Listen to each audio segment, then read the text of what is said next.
Wow. Amazing, amazing. And that's the German technology. So where were the Germans getting the technology from?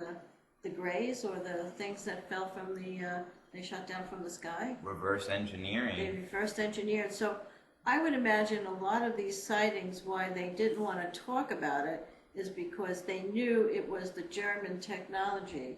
And they didn't want to frighten us that the Germans, especially during the time around the war, or even after the war, that the Germans had this technology that looked like extraterrestrial.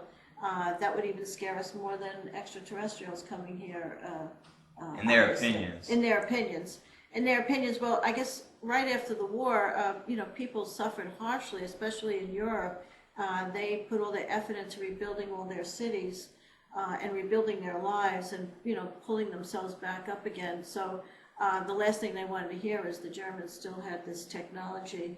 And of course, we all know that a lot of the Hitler regime, the top people, they got the clear pass to escape, and so they probably continued to work on this technology. Thanks to like the Vatican. Yeah, from the Vatican, obviously, and they're all in Hollywood now, and California, and around the world. But they have developed a lot of this technology that I guess the average person maybe sees in a sighting, and that's why they completely debunk it, because not so much that it's being extraterrestrial, but that it's being Their own. their own, and we're more afraid of our own, I think, than we are of any ETs coming down, because I think a lot of people, after watching a lot of videos and getting a lot of emails from our fans, a lot of people feel like they're benevolent and they're going to help us.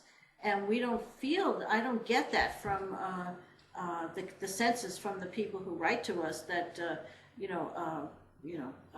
other countries are here to help us. It's sort of like we're in the scarcity consciousness, and the battle is going to begin over the oil and over the food shortages, and now with the swine flu and all that stuff coming in. So after rewatching this, I can see now I have a whole new perspective, because back in the 70s when I was reading Billy Myers, I was just reading hardcover books and seeing films. One of the things that confused me is the way it bounces around, and this was sort of explained now with the electromagnetic field and how it sort of like floats, and it takes that bouncing, because it almost looked that it was fictitious, it was fake. But there's many videos that you uploaded, Justin, on our site now, or that they can see.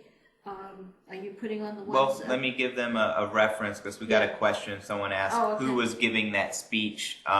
He didn't put his name on the thing. If you watch the full presentation, you could catch his name. He gives it away, but just search with these words. This was the title of the series I seen on YouTube that we took and used on today's show.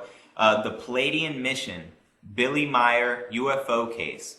And it's a 12-part series. And this is actually a guy who studied with Billy Meier, became friends with him, got really close with him, and on his own spiritual journey to get, not so much the messenger information, but the message itself. And that was his whole target.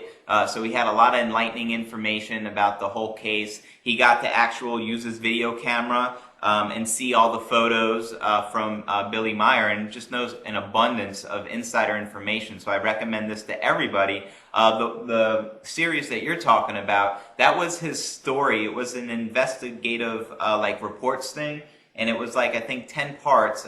We watched it the other night. And to get the full story, if you still don't know who Billy Meier is, it's definitely worth watching that, because as you mentioned, they have the teams in place, with the budget and the time. They really look at all the photos of Billy Myers. They take the metal samples, which he claims he got from another planet because it's not the Earth-like metal. And they do all these tests, and they couldn't debunk them in any way. They had to agree and say, look, these photos are real. There's no way he could have possibly created this. And then the sounds, the electromagnetic fields with the light, and just everything pointing, saying, yeah, this guy is for real. And especially in the 70s, I think it was like 1975 or 78 or something like that.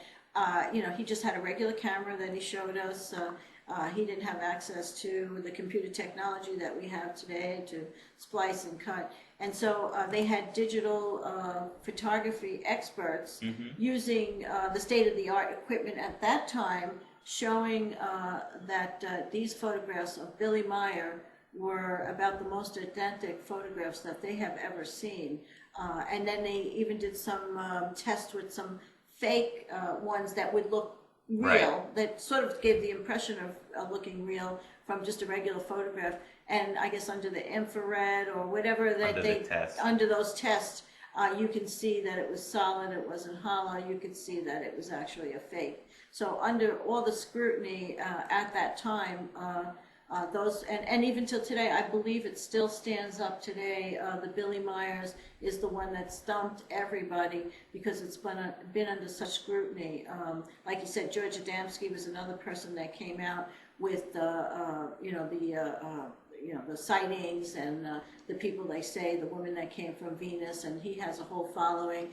But what you're finding out now is they were actually the Germans and the Brazilians using the Brill technology.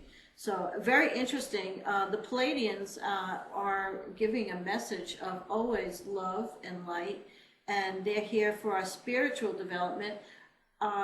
The person, I believe his name might be Roger or something. I was doing some research, but I totally forgot his name behind that you're asking, the person asking the question. But he worked alongside Wendell Stevens a lot, who has published a lot of Billy Meyer's work and done a lot of that original investigation with the team. But this particular gentleman is focusing a lot on the spiritual, where Wendell didn't get into the spiritual because at the time, I guess, might have been like a conflict. Didn't want to bring that into religion and into the politics of this thing. So, but they both are very well respected. Wendell Stevens, even till today, and this person's work, I would suggest everyone to just look a little deeper into it.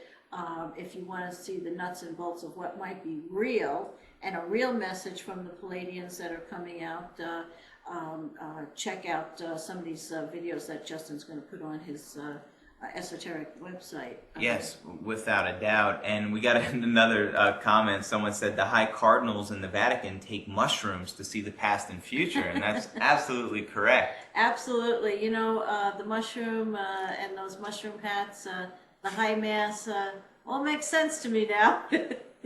Yeah. They actually did get high, and actually during the time, it was the shaman that actually was able to bring people into the other world, the other side. But in those days, you had to open up your consciousness, and they did the magical mushrooms and did alternative things to open up their state of consciousness. And not everybody can do that because it's sort of in those days, caused like a schizophrenic crack up. They were the person that was the wise man that lived sort of outside of this little compound where the workers had to do, the regular work to keep the little tribe going. But he was always, using something to get himself outside of the realm of the box of his consciousness to see beyond. And these things are natural things. When they talk about, like in the Bible, manna from heaven. The holy manna. The holy supposedly a manna mushroom, was right? the mushrooms, the little mushrooms that come from the dew that give you a little buzz or a high that exceed